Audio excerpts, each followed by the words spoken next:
नमस्कार, मैं हिमांशु मिश्रा और आप देख रहे हैं द इनसाइड स्टोरी। तो 15 महीने से कतर की कैद में कैद जो हमारे 8 पूर्व नौसैनिक हैं उनको फांसी की सजा सुना दी गई है। इसके बाद देश में और विदेश में भी प्रतिक्रियाएं सामने आ रही हैं इससे लेकर। लेकिन क्या ये सब इजराइल की वजह से हुआ है? इजराइल का क्या कनेक्शन है इस पूरे मामले से? और ये जो युद्ध छिड़ा हुआ है हमास और इजराइल के बीच में, इससे क्या लेना देना है? सारी डिप्लोमेटिक बातें जो हो रही हैं उसके लेकर आज हम चर्चा करेंगे। डॉक्टर संजीव त्रिवेदी जी वरिष्ठ हमारे साथ। संजीव जी, एक तो हमास और इजराइल का युद्ध, इस बीच कतर का हमारे जो 8 पूर्व नौसैनिक है उनका फांसी दे देना, ये सब चीजें कैसे जुड़ रही हैं एक दूसरे से? क्या डिप्लोमेटिक चीजें चल रही हैं और भारत का इस बीच क्या स्टैंड है? और क्योंकि शरद पवार ने हाल फिलहाल में एक बयान दे दिया है कि भारत सरकार इसे लेकर कंफ्यूज है, तो वो क्या है?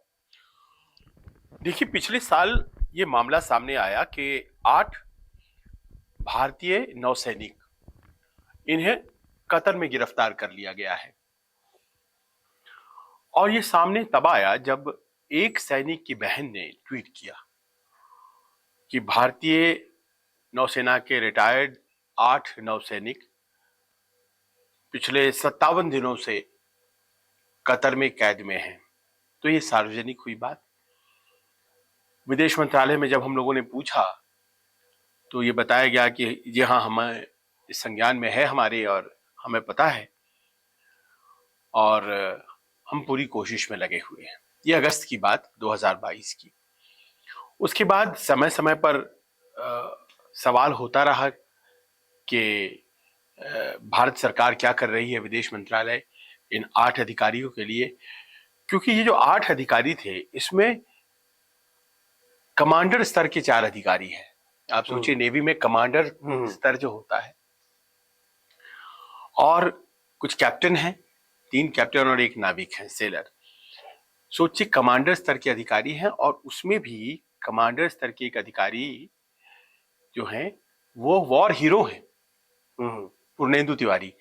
उन्हीं की बहन ने ट्वीट किया था।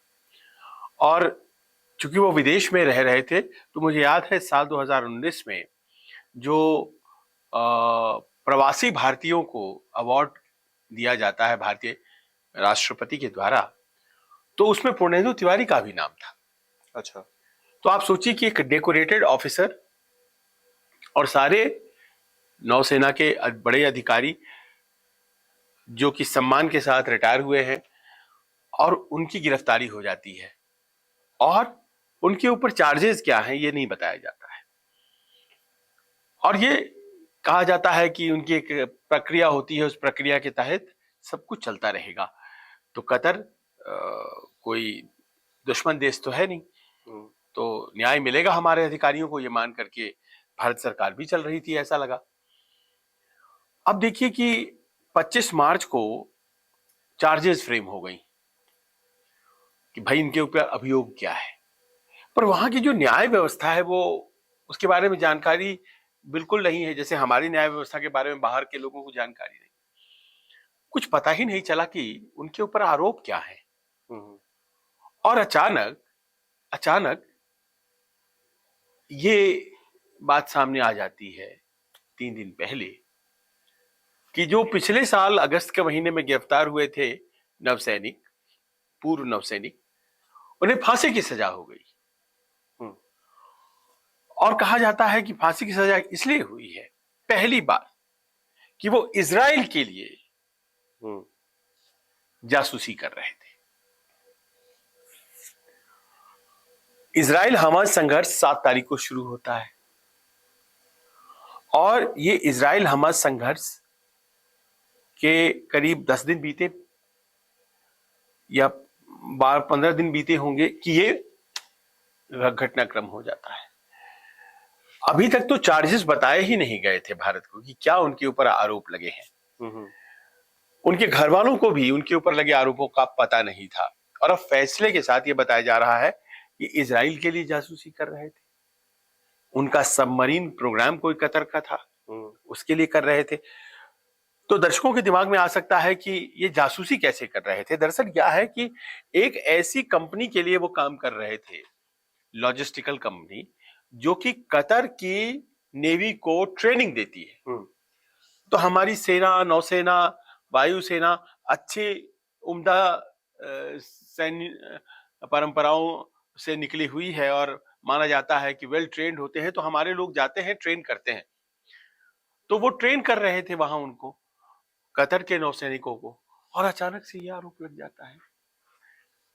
अब देखिए, तीसरी बात इसमें यह है कि कतर जो फिलिस्तीनी संघर्ष है उसमें फिलिस्तीनियों के साथ है और वो इजराइल के बिल्कुल खिलाफ है। हम्म।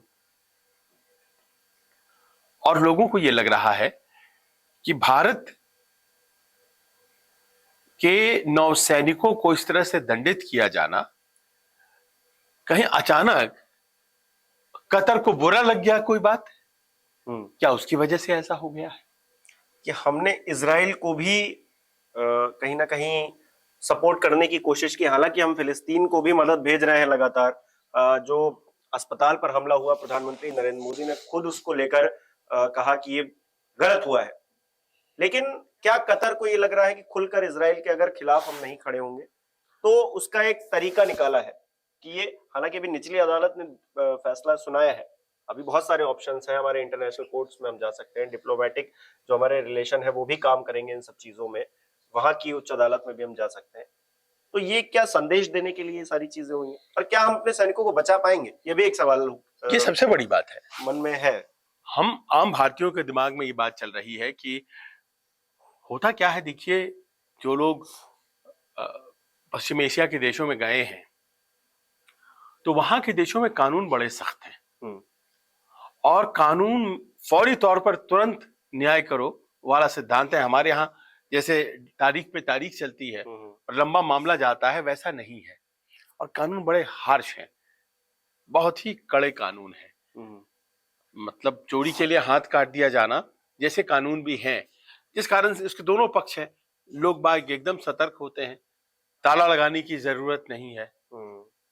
इस तरह से डरते हैं लोग कानून से। तो दूसरा पक्ष ये भी है कि ये कैपिटल पनिशमेंट, तो हम चोरी जैसे अपराध के लिए हाथ कैसे काट सकते हैं, लेकिन वो उनका कानून है, वो जाने। अब चिंता इस बात की हो रही है कि उनके कानून में हमारे लोग फंस गए हैं। और फांसी का यहां मतलब होता है कि अब फांसी दिया गया है पहली अदालत के द्वारा, तो फाइनल इस पर मुहर लगते लगते अभी 2-4 साल तो लग ही जाएंगे। ऐसा वहां नहीं होता है। कितना बड़ा देशी है कतर, एक सिटी स्टेट के जैसे ये सारे देश है, और इनकी आबादी है ही कितनी। और इनके यहाँ कोई भी काम जो है वो अगर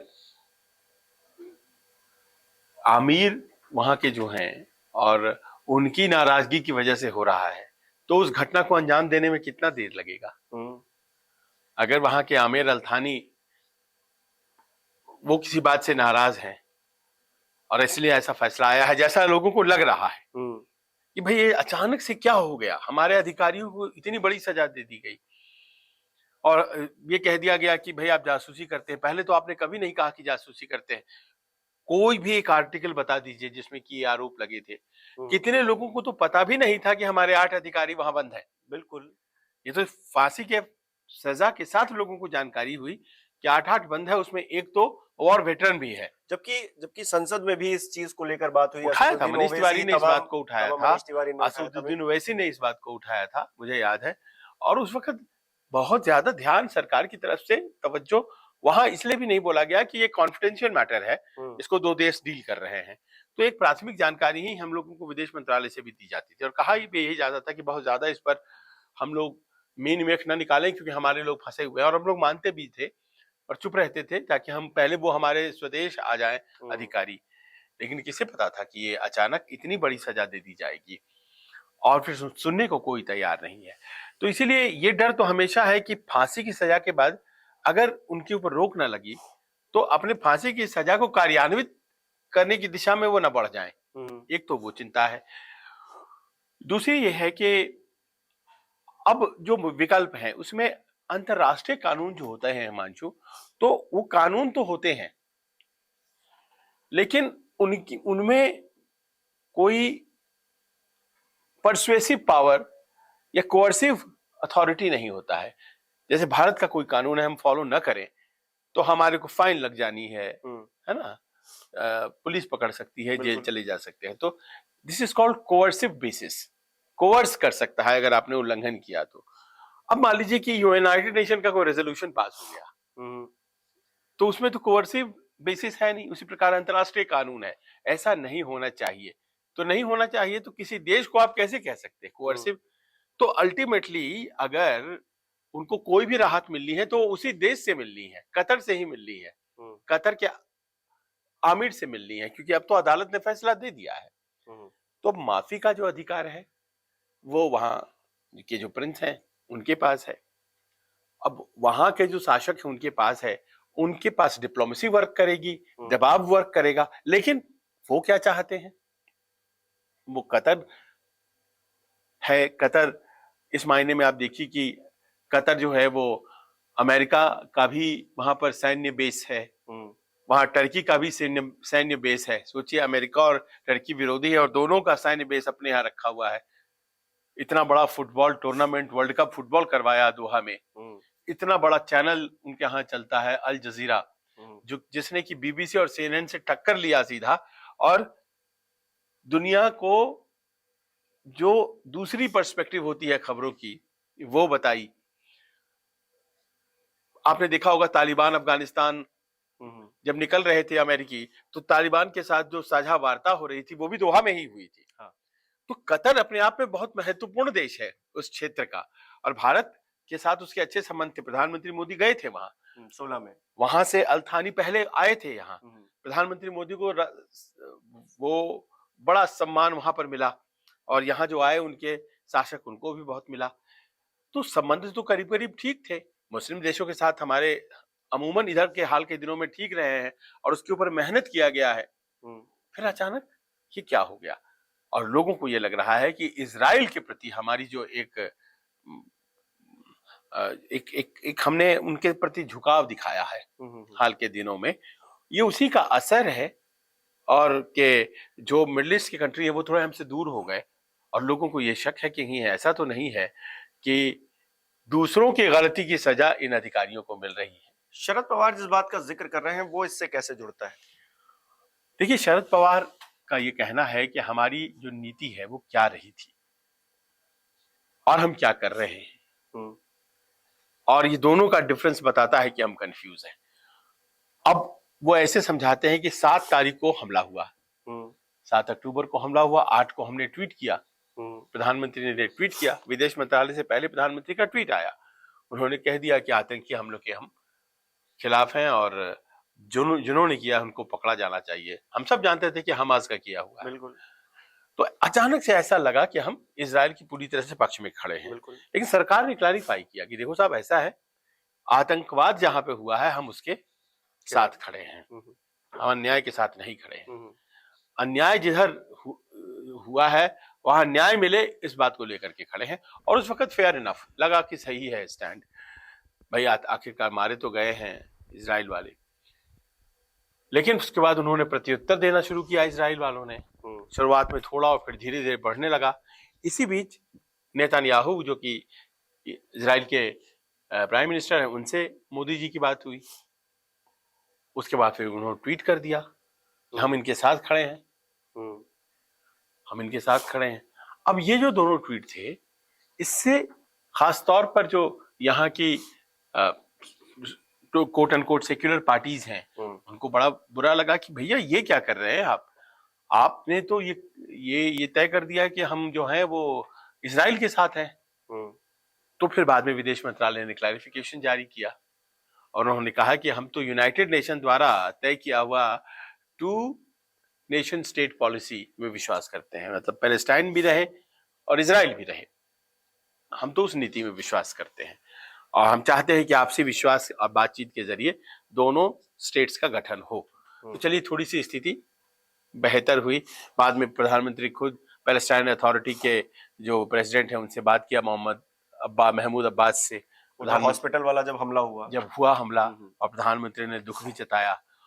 उसके बाद ये कहा गया कि भाई आप लोग इसको बैलेंस करने की कोशिश कर रहे हैं, क्योंकि आपने इजराइल को 2 बार उनको समर्थन दे दिया है तो बैलेंस किया जा रहा है। ऐसा नहीं है, हम दोनों तरफ हैं और हम किसी का पक्ष नहीं ले रहे हैं, हमारी कोशिश यही है। अब कैसे ये इंप्रेशन चला गया कि हम आज की तारीख में इजराइल के साथ खड़े हैं, ऐसा लगता है कि जैसे पुरानी तस्वीरें जो हैं वो लोगों के दिमाग में थी, खासतौर पर पश्चिम एशिया में हुक्मरानों के, कि प्रधानमंत्री और बेंजामिन नेतन्याहू समंदर के किनारे दोनों ने अपनी पतलून मोड़ रखी है, पानी के थपेड़ों के साथ खड़े हैं, या फिर कुछ और ऐसी ही तस्वीरें दोस्ती की, भारत और इजराइल मैत्री वाली। और कुछ उस तरह से पैलेस्टाइन लिबरेशन अथॉरिटी के पास मोदी जी एक बार गए हैं, ऐसा नहीं है कि नहीं गए हैं, वहां उन्हें सम्मानित भी किया गया है। लेकिन हाल के दिनों में नेतन्याहू और मोदी जी की केमिस्ट्री जो थी वो ज्यादा बढ़ गई थी, और उसका ही नतीजा ये हुआ कि उस क्षेत्र में के देशों को ये लगने लगा कि भारत इजराइल के साथ खड़ा है, जो कि नहीं है, ऐसा नहीं है। लेकिन लग गया तो लग गया, और लोग बात कह रहे हैं कि वो जो नाराजगी है, अब इसमें कितनी सच्चाई है ये बहस का विषय है, लेकिन लोग कह रहे हैं कि वो जो नाराजगी मुस्लिम देशों की थी, तो कतर जो कि बहुत ही सक्रिय है इस पूरे लड़ाई में जो कि इजराइल और हमास के बीच हो रही है, उसने भारतीयों को जबरदस्त सजा दी। तो कुल मिलाकर और इसीलिए भारत, इसीलिए शरद पवार कहते हैं कि भाई हम तो किसी एक तरफ है ही नहीं, हम तो दोनों तरफ हैं, हम दोनों के बीच बातचीत होकर के दो राष्ट्र तैयार हों, फिलिस्तीन और इजराइल, हम तो इसके पक्ष में हैं। तो ये कंफ्यूज क्यों है कि वो एक ही तरफ जा रहे हैं? ये बात जब उन्होंने कही तो उन्होंने बताया कि ऐसे कंफ्यूज है। प्रियंका गांधी ने फिर प्रश्न उठा दिया कि भाई आपने वोट नहीं किया कल यूनाइटेड नेशन में, यूनाइटेड नेशन में ह्यूमैनिटेरियन मानवीय सहायता के लिए कॉरिडोर बनाने के लिए वोटिंग हो रही थी कि भाई रोका जाए लड़ाई कुछ, तो अमेरिका ने विरोध किया इसका। उसने कहा कि ह्यूमैनिटेरियन कॉरिडोर और ह्यूमैनिटेरियन सीज फायर ये नहीं होगा, 1400 लोग मारे गए, आप लिखिए ह्यूमैनिटेरियन पॉज, थोड़ी देर के लिए रोका जाएगा ताकि रसद और सामान आ जाए और फिर से लड़ाई जारी रहेगी।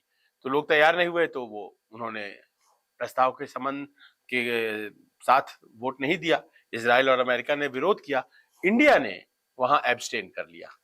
तो जब आप प्रस्ताव के समर्थन में नहीं जाते हैं तो या आप एब्सटेन करें या खिलाफ वोट करें, बात तो करीब करीब बराबर हो जाती है। तो ये भी बहुत लोगों को बुरा लगा और लोग कहने लगे कि आप भाई इजराइल के साथ खड़े हैं, जबकि हमारे यहाँ जो बहुत से एक बड़ी संख्या में मुसलमान हैं जो इस मुद्दे के साथ अपने आप को जोड़ रहे हैं, दुनिया के मुसलमान जोड़ रहे हैं। नहीं, तो ये इस मुद्दे के साथ जोड़ रहे हैं। इसमें हिंदू मुस्लिम और ये एंगल लाकर कहीं ना कहीं अपने देश में भी राजनीति उस तरह से फोल्ड करने की कोशिश की जा रही है, इस बात से इनकार नहीं किया जा सकता। ये राजनीति कह लीजिए या फिर एक सामान्य सेंटिमेंट कह लीजिए, क्योंकि देखिए पश्चिम एशिया के देशों में हमारे करीब 90 लाख लोग काम करते हैं, हिंदू मुस्लिम मिलाकर के, और वहां से जो पैसे आते हैं हमारे देश में वो उन क्षेत्रों के अर्थव्यवस्था को मजबूत करते हैं जिन जिन क्षेत्रों से ये लोग जाते हैं। पश्चिमी पूर्वी उत्तर प्रदेश और बिहार में एक बड़ा इलाका है जो कि देवरिया गोरखपुर और उस तरफ छपरा गोपालगंज सिवान, इन सब इलाकों से बहुत से लोग गल्फ में हैं, और कोई मैकेनिक हैं, कोई फिटर का काम करते हैं, कोई एसी मरम्मत का काम करते हैं, छोटे छोटे काम, लेकिन वहां के हिसाब से बहुत जरूरी, क्योंकि वहां के लोग तो ये सब काम करते नहीं है खुद से, उनको बाहर से चाहिए। तो हमें उसका फायदा ये होता है कि हमें नौकरियां मिलती हैं, फॉरेन एक्सचेंज हमारे घर आता है, और सबसे बड़ी बात ये हो जाती है कि हमें 80% जो जरूरत हमारी तेल की है वो हमें मिडिल ईस्ट से मिलता है। तो कुल मिलाकर इजराइल की वजह से क्या हमारे ये 8 सैनिक फंसे हैं, क्या ये कहा जा सकता है खुले तौर पर, या फिर क्वेश्चन मार्क है इस पे? देखिए, मैं छात्र हूं अंतर्राष्ट्रीय विज्ञान का, और मुझे तो ये लगता है कि कहीं गलत भी हो सकता हूं, लेकिन असर तो, संबंध तो है, असर तो हुआ। भारत की एटीट्यूड को उन लोगों ने ये समझ लिया कि ये दरअसल इजराइल का समर्थन किया जा रहा है, और उस कारण से भारत का बड़ा सम्मान है मिडिल ईस्ट में। और इस बात को आप समझिए, एक बार बहुत पहले की बात है, मैं युद्ध कवर कर रहा था इराक में, और उस वक्त कहीं हम लोग फंस गए, पेट्रोल खत्म हो गई गाड़ी की, लोगों ने हमें पाकिस्तानी समझा, पास आए, बात किया हम लोगों ने, वहाँ के जो लोकल पॉपुलेशन गांव वाले थे। तो हमने बताया हम इंडियन हैं, हम पाकिस्तानी नहीं हैं। तो इंडियन सुनकर के इतने प्रसन्न हुए वो लोग कि हम पाकिस्तानी नहीं हैं। मैं पाकिस्तान के लिए मैं बुरा नहीं कह रहा हूँ, लेकिन जो उस वक्त हाँ। हुआ था हमारे साथ, तो उसके बाद वो गैलन में पेट्रोल लेकर के आए। और फिर एक ने तो मुझे वहां मिठुन चक्रवर्ती का गाना, डिस्को डांसर का, उस पर डांस करके दिखाया गा करके। अच्छा। वो इतने पॉपुलर वहां थे। हाँ। आज से करीब 15-20 साल पहले की बात है। इस कारण से अमिताभ बच्चन वृद्ध हो गए हैं ये मानने के लिए तैयार नहीं थे। वो एक आदमी था जिसने सिलसिला का एक फोटो अपने पर्स में रखा हुआ था। सिलसिला अमिताभ बच्चन की मूवी थी। और ये मैं आपको बता रहा हूँ कि ये जगह मोसुल करके एक जगह है, जो कि वहाँ बहुत तेल के कुएं हैं इराक में, उस जगह की बात है। इतना ज्यादा भारत के लिए था कि इंडी इंडी बोलते थे। और बड़ी अच्छी भारत की इमेज है मिडिल ईस्ट में, क्योंकि भारत ने कभी किसी का पक्ष लेकर के किसी को गलत नहीं कहा। यहाँ पर कुछ क्लियर कट कहा नहीं गया, बावजूद इसके क्लियर कट समझा गया। ये ऐसा कुछ नैरेटिव गलत चला गया। डिप्लोमेसी में यही होता है। देखिए, हाँ। यू माइट बी करेक्ट, पर सामने वाला जो क्या परसीव कर रहा है इसका बड़ा ख्याल रखना पड़ता है। यहाँ बोलना और ना बोलना दोनों के मतलब निकाले जाते अब भाई, अगर प्रधानमंत्री ने बोला कि हम आतंकवाद के खिलाफ हैं, हैं। तो बात तो सही है। हाँ। उस दिन तक 7 अक्टूबर तक तो इजराइल के खिलाफ हमला हुआ था। सही बात है, 14-15 लोग मारे गए। तो बोलना ही चाहिए, बोलना ही बिल्कुल, पड़ेगा। बिल्कुल। उन्होंने बोला। बेंजामिन नेतन्याहू का फोन आया, उन्होंने बात किया, वो भी।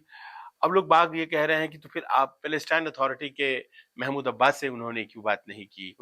उसको बात किया, थोड़ी देर बाद बात किया। अब जब ये हॉस्पिटल पर हमला हुआ, पता चला कि अभी तक 7,500-8 हजार लोगों की मौत हो गई है, फिर उन्होंने बात किया। अब आप तय करने लगते हैं, और ये सब तो मान लीजिए फिर भी समझ में बात आती है। कतर नाराज हो जाए और वो हमारे सैनिकों को ही सजा दे दे, तो ये तो थोड़ा ज्यादा हो जाता है। इंटरप्रिटेशन मिस इंटरप्रिटेशन संबंध में मान लीजिए कि मोटा पतला संबंध होता रहता है, वो हम लोग कर लेते हैं। और हमारे बाय एंड लार्ज बहुत अच्छे संबंध है। मिडिल ईस्ट, आप ये समझ लीजिए हमारा पेट्रोल ही नहीं, हमारे वहां पर लोग नौकरी ही नहीं पाते हैं। इन जनरल भी हमारा सांस्कृतिक रिश्ता है। अच्छा, मिडिल ईस्ट एक चीज और, कुलभूषण जाधव का जो मामला था, वो इससे कैसे सिमिलर नजर आता है? कुछ नहीं, क्या देखिए, उसमें पाकिस्तान की बात छोड़ दीजिए। नहीं, वहां पे भी इंटरनेशनल लॉ, ऐसी कंट्री, वहां पे भी एक ऐसी कंट्री। हाँ, पाकिस्तान इंटरनेशनल लॉ में यकीन नहीं रखता है। और दूसरी बात यह है कि वो अरब देश है, वो पाकिस्तान नहीं है। हाँ। अरब देश है, और वो उनके सोचने का तरीका अलग है। वो बहुत ही, अगर खुश हैं तो आपसे बहुत खुश हैं, है ना, आपके लिए जान दे दें, उस तरह के मिजाज वाले लोग हैं वो लोग। वो नाराज हो गए हैं। दुख इस बात का है, कतर हो, सऊदी अरेबिया हो, आप यहाँ तक कि ईरान हो, यूएई हो, कुवैत हो, क्या कभी किसी ने खड़े होकर के पाकिस्तान का भारत के खिलाफ समर्थन किया? क्या कभी नहीं किया। ओआईसी में जो बातें बोली जाती हैं मीटिंगों में, वो अलग बात, लेकिन कभी किसी ने नहीं कहा। कश्मीर के सवाल पर कुछ ऐसी बात कही क्या? कभी नहीं कही। लेकिन और पाकिस्तान चाहता है, सर के बल खड़ा हो जाना चाहता है कि वो हमारे खिलाफ हो जाए, लेकिन उन्होंने नहीं कही। तो हमें तो बड़ा ध्यान देना पड़ेगा। और हमारी आबादी है वहां पर, एक ब्रदरहुड है, हमारे इतने लोग वहां हैं, हमें तो इस बात की चिंता है। और इसी कारण से जब ये कतर का फैसला आया, तो ये कतर तक ही महदूद नहीं रहेगा। उसके बाद कतर में ये 8 इंडियंस के अलावा 8 लाख लोग और रहते हैं वहां, बिल्कुल, जो वहां काम करते हैं। उसी कतर में, दोहा की बात कर रहा हूँ और कतर की बात कर रहा हूँ। वो जो पूरा स्टेडियम बना था, फुटबॉल स्टेडियम, उसे बनाने वाले मजदूर और प्लम्बर और एसी फिटर सब हमारे देश के थे।